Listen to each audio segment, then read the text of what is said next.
Are there marketing projects that you need done for your company, but you don't have enough time or people to help?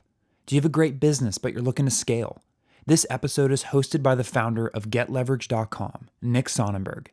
Leverage is the premier marketing platform that pairs you with a team of experts for any big or small project that you want to outsource.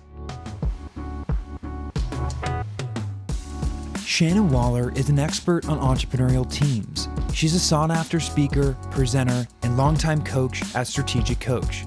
In this episode, Shannon walks us through the particular tools and concepts that have kept entrepreneurs coming to Strategic Coach for the past 2 decades. Nick and Shannon discuss the idea of taking a free day, the massive benefits of strategically taking that time, and how to implement it. Also, they dive into the Kolbe Index to discover why anyone, especially teams, should do it and how it can optimize your team dynamic. Welcome back to the Leverage Podcast. This is your host, Nick Sonnenberg, and today I have an incredibly special guest, Shannon Waller from Strategic Coach. Shannon and I've heard about you for years. We only recently met in July at Giovanni's Archangel Scaling event, and it was almost as if we had known each other for years. I'd heard so much about you, and the stuff that you're passionate about, there's a lot of commonality because and I want to talk about team performance and what you've built at Strategic Coach with the team program. But you're the author of multiple books, the Team Success Handbook, Multiplication by Subtraction, Unique Ability 2.0. You've been with Strategic Coach since 1991. So I'm guessing there's a lot of knowledge that you can drop on this. So thank you very much for being here today. You're very welcome. I'm absolutely thrilled to be here. So how did you get involved with Strategic Coach? Oh my goodness. I'll try and give you the short version. And what is Strategic Coach for those? I mean, most of my audience probably knows, but why don't you share a bit about what Strategic Coach is too? So Strategic Coach is a company and most importantly, a program that is designed for successful, growth-oriented, ambitious entrepreneurs who really want to expand their entrepreneurial freedom, both personally and professionally. And then we extend that to the teams, which is where I come in. And so quick backstory. So I was working for another company whose main client was General Motors of Canada. It was really my first major job out of college. And I had sort of an organization development degree-ish. People in business is how I like to call it. And so I was trying to figure out ways to use it, and it wasn't working very well. So the company was full of management consultants, and they mostly consulted to, massively large companies. And I really, really, really wanted to go and work with clients, but I was backstage doing the admin. And once you get to know me or my Kolbe profile, that was probably a pretty bad idea. But I was really good with people, and I was really good about selling the different programs that General Motors had to their dealership. And so anyway, a friend of mine, Strategic Coach actually rented seminar room space we had beautiful seminar rooms as one of the lines of business in this management consulting company. And so Dan and Babs would come in. So Dan Silva and Babs Smith, co-founders of Strategic Coach, and their audiences were really different. Most training programs that we hosted had everyone sit in their chairs and just look straight ahead, and they were scared or something. And then the clients coming in with Dan and Babs and Strategic Coach were like, hi. And I thought they knew each other, and they go, I'm Bob. Who are you? It's like, oh, that seems really, they're much friendlier. And so I was kind of intrigued. They approached a friend of mine. I said, oh, see if I can come to see what Coach does too. Anyway, long story short, I was kind of fascinated by Dan's presentation.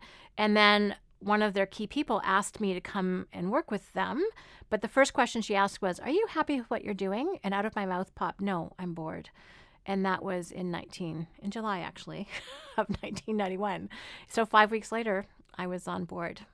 And I started as a salesperson, but then I was excellent but not unique at sales, and then progressed from there.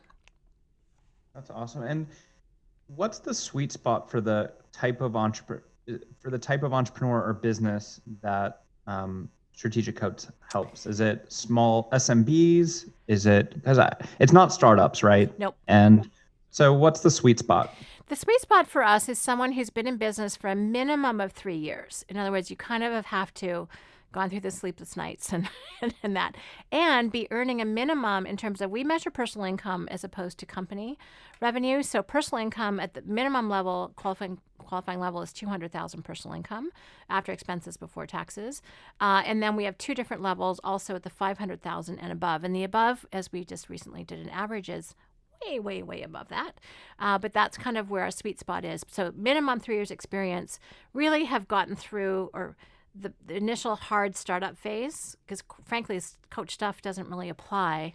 Tough to take free days when you're just starting a new company.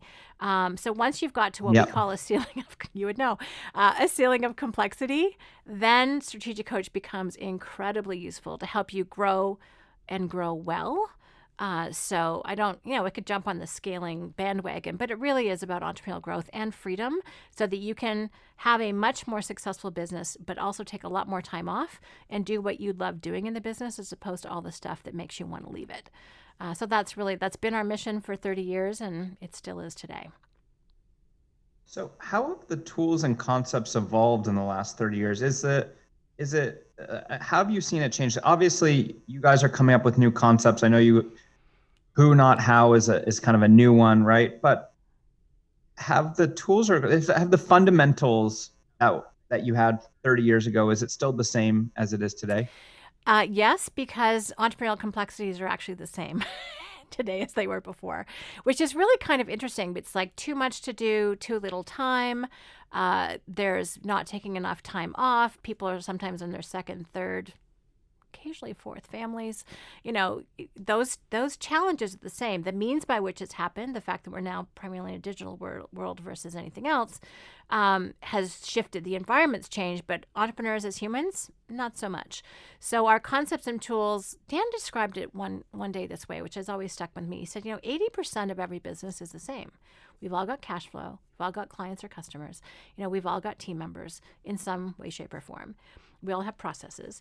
So 80% of every business is the same. So if we can help people get a lot more structured isn't quite the right word, streamlined, and think about how to really get those really working, it frees up the entrepreneur to focus on the 20% of their business that's completely unique to them. So that's really, and that's been, again, that was true in 1989, and it's true today. So I find that really, it's a bellwether for me. It was true, it still is true, and I find it kind of fascinating. But so yes, and core concepts have changed. Free focus and buffer days. Our entrepreneurial time system is the same. Free day is still 24 hours, midnight to midnight, no work-related activities. Unique ability. We've kind of expanded our ability to define it and get clearer and have exercises that get people to it faster, but the core concepts are identical. Gotcha. We're 4 years old at Leverage, but it's still very much a startup culture, and I would consider it a startup. The whole concept of a free day, although I could see the benefits and want that, taking a full day off, like where it's already kind of like nonstop, is really hard to even imagine. And even if I were to force myself to do it, is it really a free day if I'm thinking about work, even though I might not be in front of my laptop, right? So my girlfriend might tell me, let's do a dinner, and I'll be like, all right, I'll do a dinner, but I'm not there. Like in my head, I'm thinking about a million other problems. So one, is it still really a free day if you're not with your laptop, but you're thinking about work? Yes. So one of the qualifications we have for a free day is no business-related thinking or reading. Well, how do you prevent that? I mean, it's like I can't help myself. How do I stop my thoughts? I know. Everyone's like, "What are you talking about?" Well, it's interesting. So let's unpack that for a second.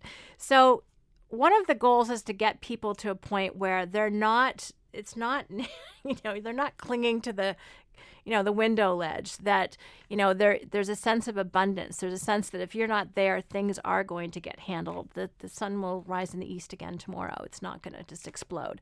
So a lot of it is, we call it took us 20 years to figure out that what we were actually helping people do is to create self-managing companies, which isn't a term that we came up with, but people were telling us, I'm like, oh, yeah, that's actually what we've been doing for a long time.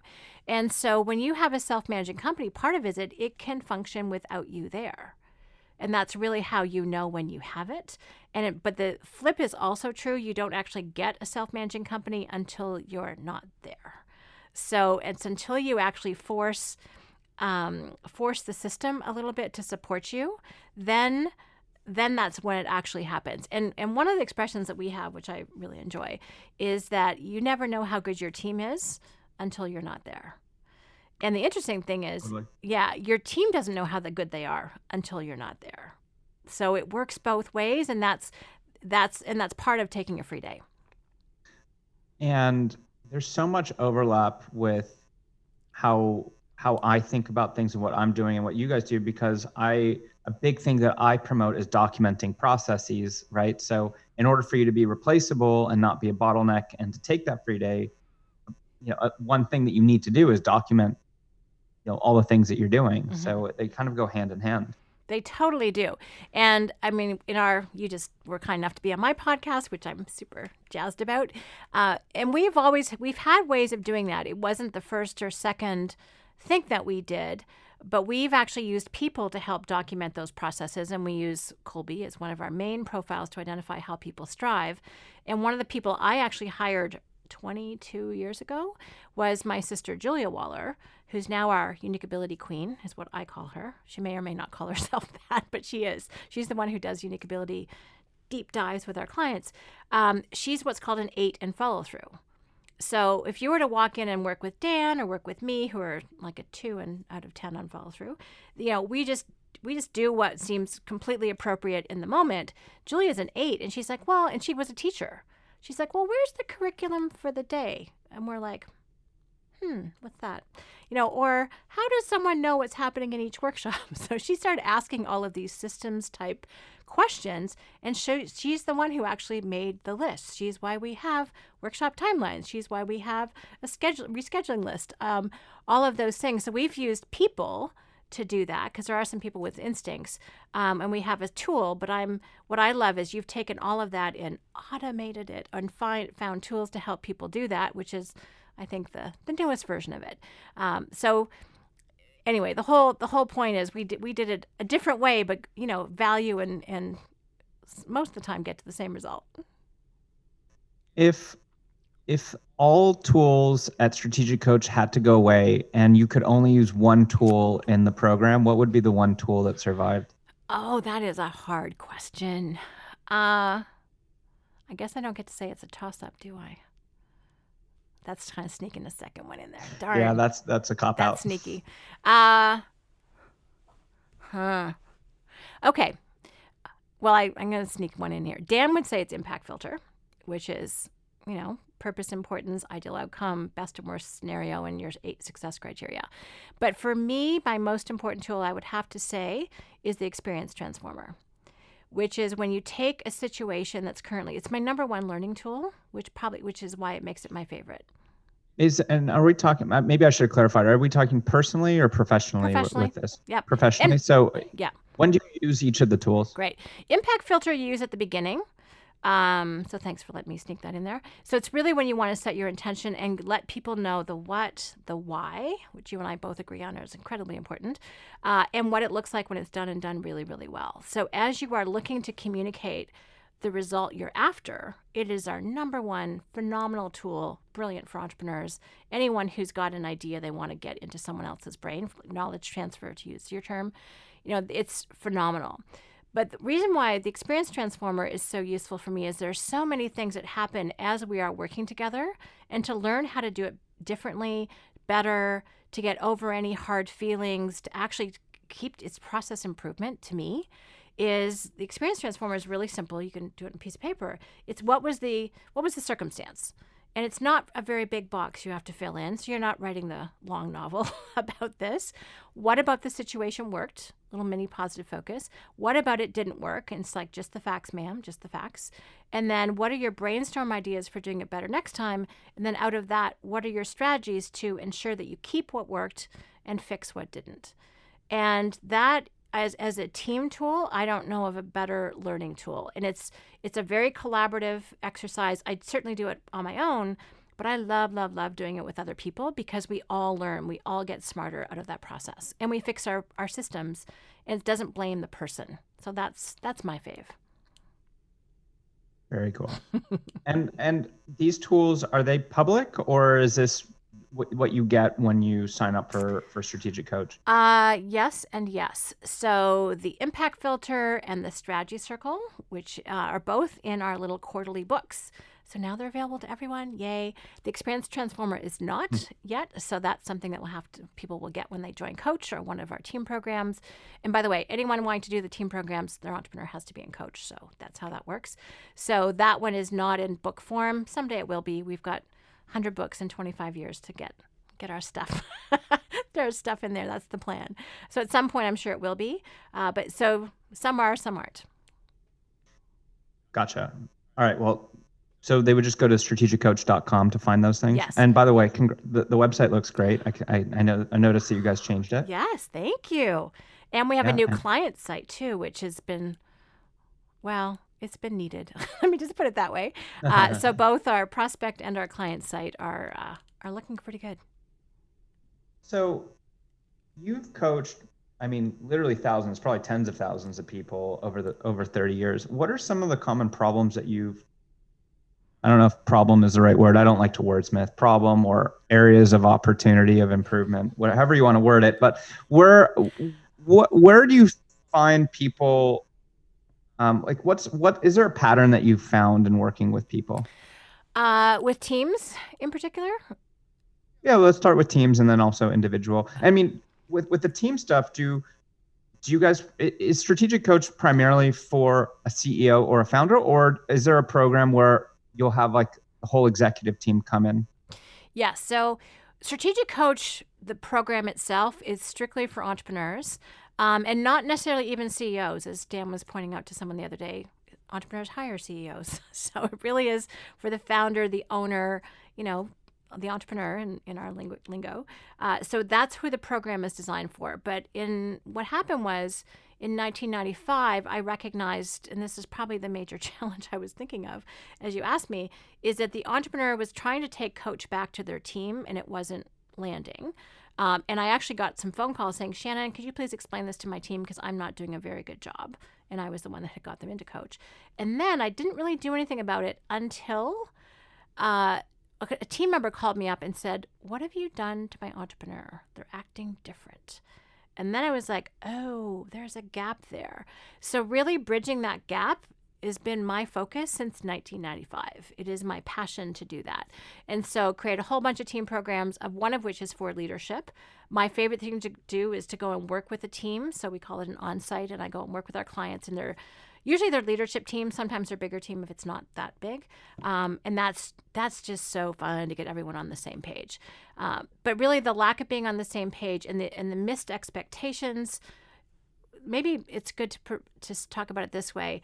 Entrepreneurs a lot of times think that they need to have what we were talking about before, unique ability, or to be really skilled at managing. And the team, because they usually come out of a sort of corporate or more bureaucratic framework, also think that an entrepreneur needs to be a manager. And they are both excruciatingly wrong. Entrepreneurs, very few of them, I can count on one hand, the ones who actually are really talented and skilled and passionate about managing. So that miss has been the number one problem that I've seen. Yeah, I've realized I'm a good leader, but a terrible manager. And the difference between leadership and management is subtle, but there's a clear difference. It's huge, actually, because a leader is someone who's energizing the team. And, Dan talks about is providing the charge. Like you're the wall socket.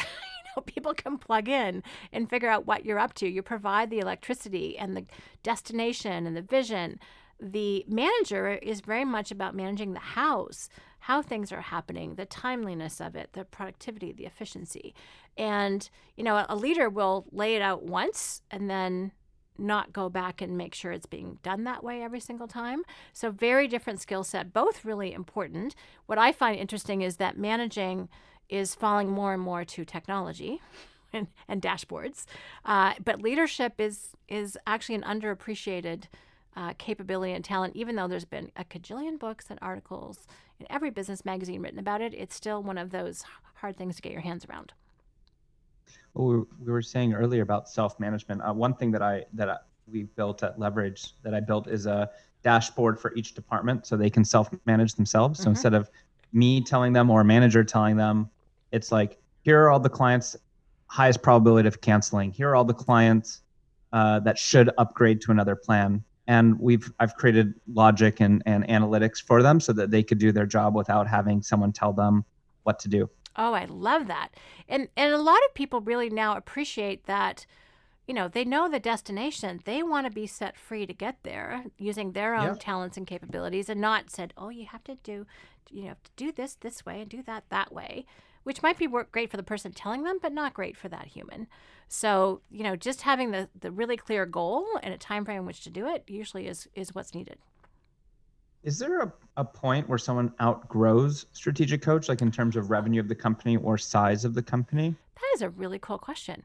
As long as they are still private, actually, we've found that our clients stay, which is kind of fun. So my first answer was yes, when people sell their company, that's when they're and we've had a number of clients do that. And Dan has a rule: you have to get back on the horse with another venture within 1 year, or a coach doesn't.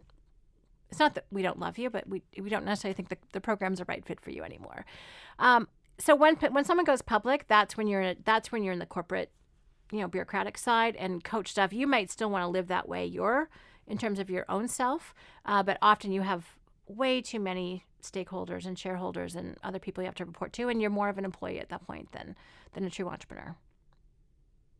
And how do you ease your way into free days? Like when someone first starts with coach and they're not used to the concept of free days and they're working 24/7, is it like, hey, this quarter you're going to start with 1 day a month and then go to like 1 day every 2 weeks? And how do you build up into the whole free day concept? Well, I just coached a new group last week, and that's exactly what I told them, except I said just have one per quarter. If that's all, if you have never taken one, and we kind of joke, or I joke with them, hopefully they're laughing, and it's like, okay, who does not know how to spell free days, much less take them? And some hands go up. I mean, who's worked every single day, including checking email on Christmas, or whatever holiday, pick one, New Year's or some vacation, and everyone's like, that would be me, and their hand goes slowly up sheepishly.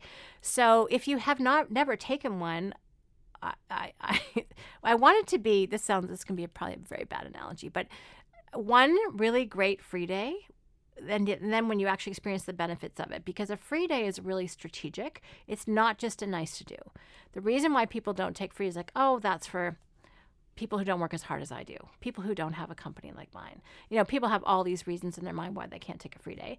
But when you realize the strategic nature of it and how it absolutely supports your creativity and leverages you to higher ways of being productive, then it's like, oh, this actually might not be such a bad idea. So I usually coach people to start with one. Have one really awesome free day. And if you're someone who's a high energy driving person, don't even dream that you're going to sit on the couch and become a couch potato, because that ain't going to happen. You want to structure your day, book a non-refundable ticket somewhere expensive in a different time zone. Do something that's high energy, adrenaline, whatever you need. And just so you actually aren't tempted to think about work. And then see what it's like when you go back to your office and you go, oh, now I get it. So I want it to be like a gateway drug. That's the bad analogy part, but a good one. Can you take too many free days? Oh, actually the answer to that is yes. So I had a client, and he said, I said, how was your year? He said, great. I took a lot of free days. In fact, I took too many free days. I got bored. So there is a balance between rejuvenation, which is the purpose of a free day, and boredom. Now, there's coaching around what activities you're doing and with whom are you spending your time. But yeah, so there is a balance, I think, and that's what people look for. Is there a formula or an algorithm though to calculate what that balance is? Like, not everyone should do 1 day a week or 2 days a week or 5 a month. How do you know for you where you're at personally and professionally the right balance of free days? Probably this might frustrate you, but I don't know the algorithm after 28 Well, we years could ago. sit down together and we could figure We that could. The out. problem is it's so individual. Right. Dan, I can tell you what Dan Sullivan does. I can tell you what I do. There's a basic starting point and framework. But I guess it could be about a lot of factors, right? Like say that you're launching a whole new division of strategic coach to just be for startups, and it's like a whole new thing. You're going to need to roll up your sleeves and just get in the nitty gritty for a little while, right? Yeah. And so like maybe there's a quarter or two where your free day ratio changes because of the project. So I'm just wondering kind of what are the different factors and inputs people should be thinking about in order to customize kind of for them where they're at in their business a free day strategy? Oh, interesting. Okay, so here are the things that I look at. One is you look at your mental energy. First of all, the tasks that you're doing, and this is actually where you help people get more free days, I'm sure, which is that if you're doing a lot of tasks that mentally drain you, you will need more free days.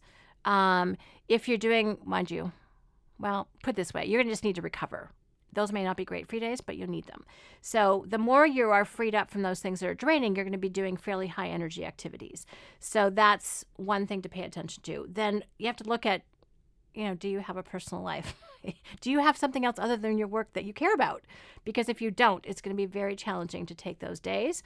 When I first met my husband, he asked a really interesting, my now husband, I should say, he asked a really interesting question. He said, Shannon, do you have a life? And it was one of those questions where if you take longer than 3 seconds to answer, the answer is no. Well, it took me longer than 3 seconds to answer because I had the highest billable hours in my previous company.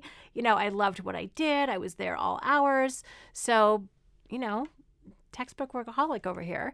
And so that, you have to have other compelling things to do. Families are awesome for that. They want your time and attention. So that's a factor. The thing for me, though, like even if I was starting up a brand new division at Coach, I count on my creativity so much. I am pretty tuned in to what I need to do in terms of shifting gears, getting out of my day-to-day, even just getting out of my normal workspace and just somewhere else, which is what I did yesterday. I know what it takes to keep me in top form creatively, and so I will take the number of free days that are necessary for that. So even if I was starting a brand new division, I would never take less than one per week, and I would still look at taking at least a week a quarter, just so I can come back to that new venture with new ideas and not get burnt out. Is there a tool that you guys give out or some type of exercise someone could do to gauge quantitatively that the free days are working in their favor? So for example, you could look at revenue, you could subjectively score how happy you are in different areas of your life and business. So is there some type of exercise where, hey, this quarter I'm going to try 1 free day a week, see where I score, and then next quarter I'm going to try 2 a week and see how things line up? Do you have any exercise like that? No, because we don't think the same way that you do. But that's a great question. Probably better. I don't know. We'll see. We don't have a tool that measures it, except that we measure a whole bunch of things in conjunction. So we look at people's what we call free days, and then their focus days, which is the money-making day. So don't worry, that's still a part of the entrepreneurial time system. Their buffer days, and then people are tracking their revenue, and I also big fan of profit, so I like when people track that. So what we take a look at is that ratio. And here's what's really interesting. And we've done metrics, we've done studies, or we have metrics, I should say, and we've done a couple of different ones. And here's what happens on average in Coach in the first 3 years. This is again independent studies show that people double their free days, and they also double their income. So that's a pretty interesting correlation. And it messes with people's minds. It's counterintuitive. Everyone's like, well, if I take more time off, my revenue will drop. In fact, it tends to go up. And again, mostly because your actually business has to become more self-managing is a huge part of it. It can be a bit of a blow to one's ego. Especially if you have a team or other people doing stuff. It's like, oh, how come it's doing better when I'm not there? And people get a little weirded out. I'm aggressively trying to work my way out of a job. Excellent. So. Okay. But so that's your ego's not in the way, which is awesome. Yeah. But it's interesting. And the answer, and this actually came out when I was coaching it the other day, like, yeah, you're not messing with people. They're actually having time to get their work done. And so I think entrepreneurs whom I love, and own entrepreneurial ventures, but we can really mess things up for people. We're a distraction, and we counter, high productivity sometimes. So just getting out of the way can be actually why and how your company becomes more profitable and generates more revenue. That's awesome. Do you guys, as part of Coach, have a suggested morning routine, or is there an exercise for that? Like, because you're all about strategy and have all these great tools for strategy. Free days is another strategic thing. So do you have any suggested morning routines where you wake up and you list out the top 3 things that you have to accomplish for the day, as an example? We have an incredibly simple morning routine, and that is it. Actually, we have a cool free app, and it's free because we wanted people to not have any barrier to using it, and that is what we call our win streak app, and that is tracking your 3 wins at the end of a day, regardless of what you wanted to have happen. So it's a little, we call positive focus is one of our critical tools to keep everyone out of what we call the gap, to keep from measuring themselves against some unrealistic ideal. And so it's tracking the 3 wins for the day, regardless of what it was you planned, just where you had made progress. And then that at the night, you also think about, okay, what do I want my 3 wins to be for tomorrow? And that and look at those in the morning. That's kind of how simple it is. But we know that we can have people go to sleep, feeling positive about their progress, and then wake up in the morning focused and intentional about what they want to accomplish that day. That works wonders. Now, Dan also has a lot of fun, Dan Sullivan, a lot of fun sharing his morning routine. So, and he actually wrote a book about this, which has an interesting, provocative title called My Plan for Living to 156. Whole story behind that. He wants to live an entire century, in case you're wondering. But he has set on something really simple for himself, which is to burn 1,000 exercise calories before breakfast every day. And he's around 783 days right now. It's nuts. And he's 75 and in awesome shape. So, he's got a long life plan, as you can tell. And so really exercising, Babs and his business partner and wife and co-founder, also massively health and fitness focused. So yes, they definitely talk about that. Do we prescribe it? No. There's a ton of morning routines out there, but really find the one that works for you. But making sure you start with progress, not in the gap, I would say is actually our most important one. Very cool. I'm back to free days for a second. I just watched I think it was on Netflix. Nick, I think you need a free day. There's a documentary on Bill Gates. Mm-hmm. Have you seen that? Have you watched it? Is that the one about Bill Gates' brain? Yeah, getting inside of his mind. I just heard about it on the radio this morning. I can't wait to watch it. It's really good. And every year, I forget what he calls it, but he takes a week off every year and he goes to a cabin, not with his wife, just by himself. And he brings like 20 books and he just knocks out 20 books in a week, thinking by himself. He's my kind of guy because I am a book fanatic. I love, love, love to read. So that sounds like. What's your favorite book? Oh, I have so many. It's like book of the moment. What's your book of the moment? There's a couple. Chris Voss's book, which is called Never Split the Difference. Oh my gosh. He's going to be on my podcast in January. Okay, good. I need to invite him to be on mine. And he just joined Coach, I just learned. So that was pretty cool too. And so that one is brilliant. The other one that he's an awesome guy. We had dinner a few months ago. And I had watched his TED Talk, but I forgot. I didn't realize it was him. And then it was really interesting. I'm not going to not get too deep into it, but did you realize that he negotiates with the same person multiple times? That if someone kidnaps someone and they go to jail, come out, the odds are very likely that they're going to do it again. So he was negotiating with hostage takers, many times over. That's just nuts. Anyways. And for everyone, if you don't know Chris Voss, watch him. He's highly entertaining. And his book is brilliant, amazing, and applies the strategies to business. And actually his whole thing about how you connect with people and listen empathetically is brilliant.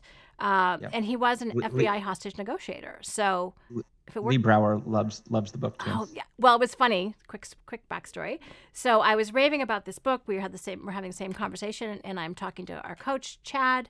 He pulls it out of his bag. I'm sitting beside Lee Brower at dinner. Mention it. He pulls it out of his bag. I'm like, what is going on? So Chris is all over the place right now. Kudos, Chris. So that book on negotiating is amazing. And the other one that has really rocked my world in a great way is Cy Wakeman's book, No Ego: How to Eliminate and Cut Drama from the Workplace. And that is just a brilliant combination of her reality-based leadership book and a reality-based rules for the workplace, and her take on just how people can, and not should, but can work better together more effectively and cut the drama, I think is a game changer. So those are two of my key business books at the moment. Great. I have That's a lot. awesome. I actually I have to read them. I have a list of books on my website that I keep updating because I'm such a book geek. So tell me about a bit about the team program and how you work with teams. Well, basically because of that problem that you asked me about before, this incredible gap between entrepreneurs and team members, and I could just feel the frustration and the pain that people were having. I thought, oh my gosh, I got to find a way to bridge the gap. And slowly, I think surely, at least with some people, it's having an impact. But it's a big thing because so one of the things that I've found is that, again, entrepreneurs and team members kind of don't get each other.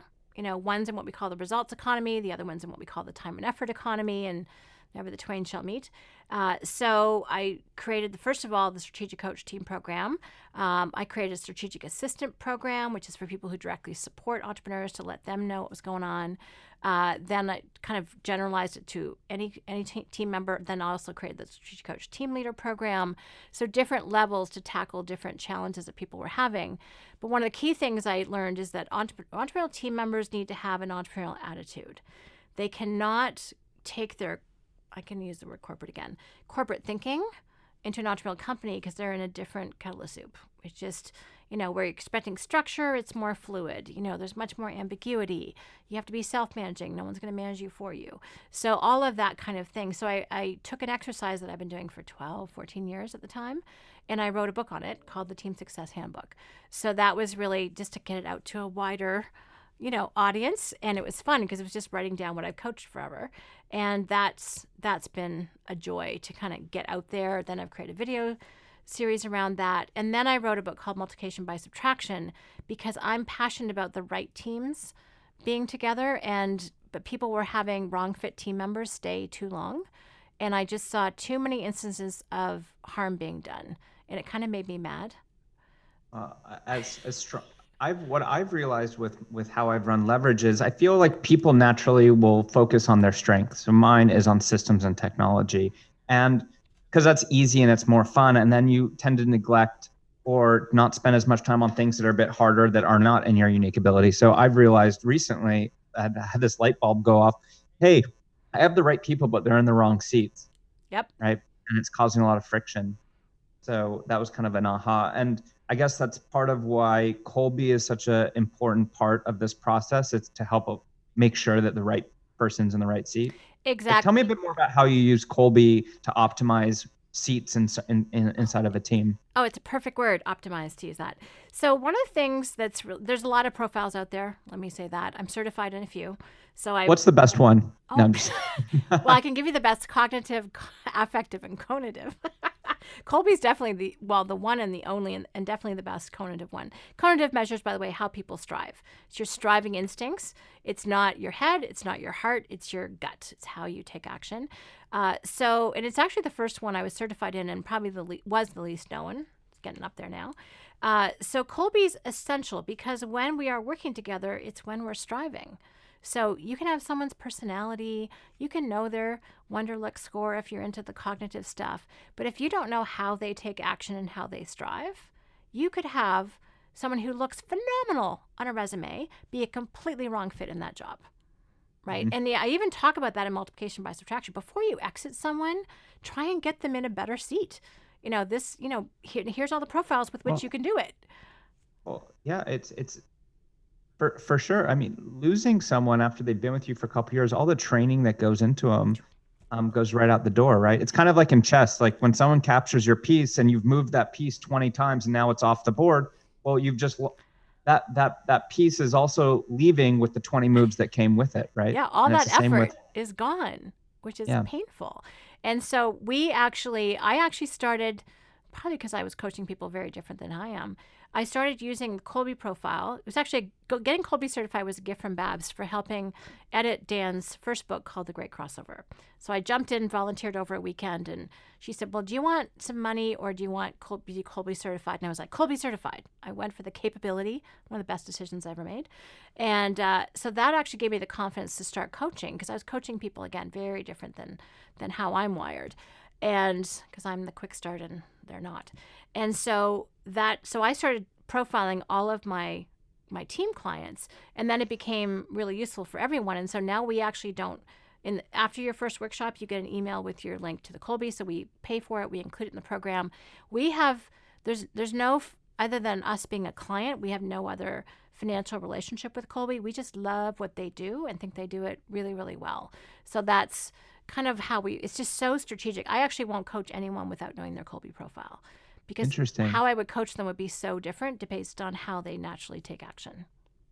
We're in the process right now of totally changing how we operate as a company.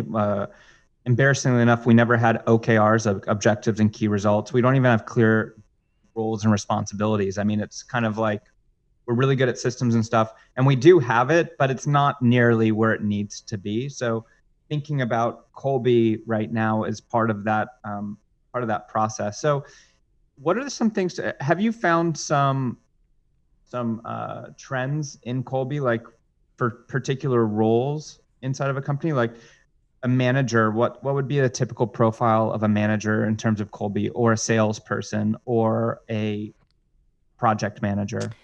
Two things about that. Kolbe actually has a massive database where you can go and ask for information like, oh, who's been successful in this type of role. So they have a huge thing. And you can determine what you're actually looking for. It's called the Kolbe Right Fit process, which you probably want to check out.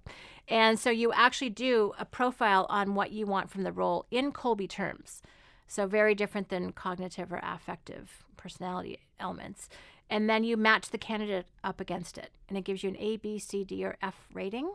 And do not hire below a B. Bad things happen. You can be in love with the person. They can have the best brain ever. But if they're not a right fit in terms of how you need the actions taken, it won't work. And Kolbe might not like this, but there are a few generalities. Depending on the industry, quick start is often successful in some sales roles. If it's a highly technical role, you want some more fact finder. If you have a lot of really specific and organized details that have to get handled, then that tends to be fact finder follow through. The natural advantage there is to be a strategic planner. So you get to kind of choose what you're looking for, and then there are patterns that show up. Like, I should not work backstage on our admin team. I would just muck everything up and do it run the systems differently depending on the day and what I felt like. Whereas someone else with shorter quick start than I have would not enjoy being in front of the room or in front of this microphone, for that matter, not knowing what question's coming next. That would just paralyze them. So yes, there are definite talents and ways that mental energy plays out that's better for some roles than others. So I'm an 8553. So should I even be the CEO of the company, or would I be better off in a different role? There's no wrong fit for CEO or founder. You are what you are. The point is, how freed up are you to be able to to exercise your talents? And I love Kathy Kolbe's definition of success. Success is the freedom to be yourself. So the more that you are, so I would just say the team around you needs to, first of all, they need to make sure that you see the need for structure to a point, and you'll add all of your incredible technical and cognitive know-how. But after a certain point, you're like, okay, I'm done with this. Someone else can take it the next step, right? So your 5 and follow through, we'll run out of steam at some point. And if you have to push past that, that's when you get into drain. You get tired. That's why I just hired an internal project manager to run all projects in the company. Been one of the best hires I've ever made. There you go. See? Yeah. So here's the cool thing. There's no wrong, there's a better or less good fit, but you get to, it's top down in this case. You get to be you, and then you figure out the support structure that's going to free you up the most. Yeah, that's great. And so how would I go about implementing Kolbe inside of the company? You just go to kolbe.com? You go to Kolbe.com, but if you go to Kolbe.com, there's actually two different ways to do it. There's the personal, which is kind of like if you want to do your friends and family. If you want to do it for business, you go to their business part of their website, and it's very clearly delineated. You won't have any trouble. And that's where you want to set up a business account, which is, by the way, completely free to do that. And what it means is any profiles you process through that get all kept together. So, quick example, if you were to give a candidate a Kolbe A profile, it would just go into Kolbe's gigantic database, and they would have to share that information with you if they so chose, even though you may have offered to pay for it. If you go through the business account, which is definitely what you should do, then what happens is you would buy a credit, you send it out to them, and as soon as they've done it, that information's in your portal. So within the business account, though, are there multiple tests to take, or is there just one? So which one would I want in terms of being able to optimize who's sitting in which seat inside of the company? So you want to do what's called a Kolbe A, and I will put, let me just re-articulate this. It's not a test because you can't fail. So, and if you position it to people as a test, they'll be totally skittish and probably answer it how they think you want them to show up rather than how they actually do. So if you say, hey, this is a profile, it only measures strengths, does not measure weaknesses. 3295, my profile, my 3 fact finder and my 2 follow through are not disasters. This is why we can be friends, because we're going to compliment each other. So I guess, is part of optimizing how you structure your team, because it's not just all right, this person is this profile, so they would be a good fit for sales. Isn't it way more complicated than that? And you also have to include what's the profile of the head of the manager or the other people that you would interact with. So let's say you do the test. Let's say it's me. I'm an 8553, right? So which types of roles would that fit? But then also which type of profiles should I work alongside with, or should I not work near? Yeah, I would want to make sure that whatever area of the company, and by the way, fact finder is useful everywhere. So it would depend on, so that's your raw. So if my team's listening right now, I'm useful to you guys everywhere. There's no doubt about that. Yeah. Doesn't mean we can't annoy our team sometimes, but you're definitely useful. And what they count on you for is that super deep dive. So you have when you're interested in something, and this is where what you care about comes in, your heart and your preferences. You're going to do that super deep dive. The interesting thing about striving instincts, when you're not striving because you don't care, if there's a topic you don't care about, Nick, you can be like, well, I don't know, blue.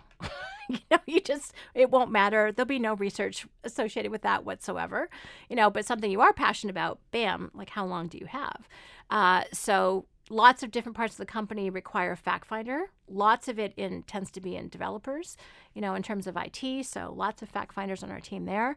Also anything to do with details and specifics like admin, lots of fact finder in that part of the company too. I would want to surround you with that longer follow through talent. With your 5, which is in the middle, there's you can prevent, you can respond, or accommodate, and or you initiate. And so you're in that accommodating realm for follow through. So you're definitely going to want someone who, if you have to finish a lot of things and you don't have an app for that, then you're going to want a human who can help you and even just remind you or put stuff in your system so you don't have to, just so you don't have to tax that part of you that isn't there. Yeah, I want to give this test to the whole team. I just hired this internal project manager, Eva, and I would almost bet that she's probably like an 8, 9, or 10 on follow through. But now I want to do the test and just prove the hypothesis. Okay, just call it a profile, and then we're good.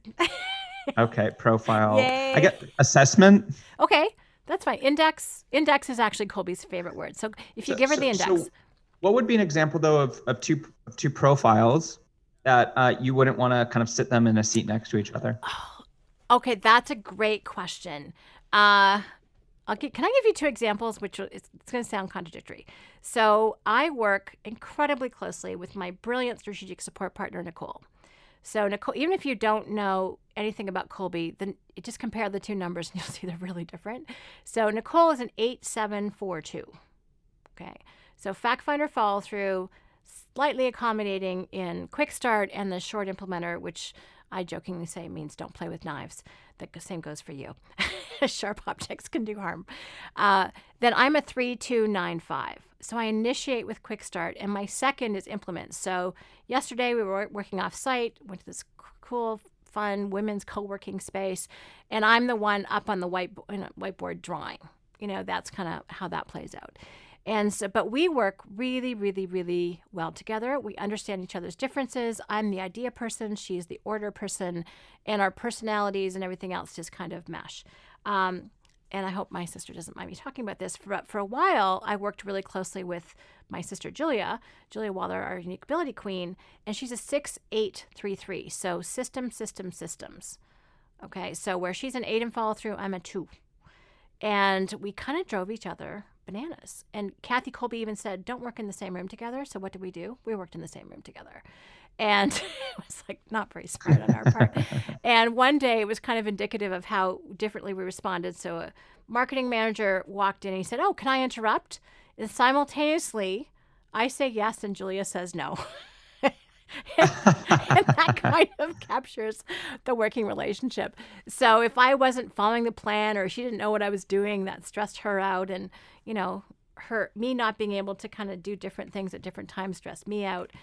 So it kind of depends. And also my sister and I in that role were, both responsible for different parts of design. Nicole and I are collaborators in a different way. So it just works really, really well. So it depends a little bit on the dynamics. Probably her being my sister didn't probably help on that one.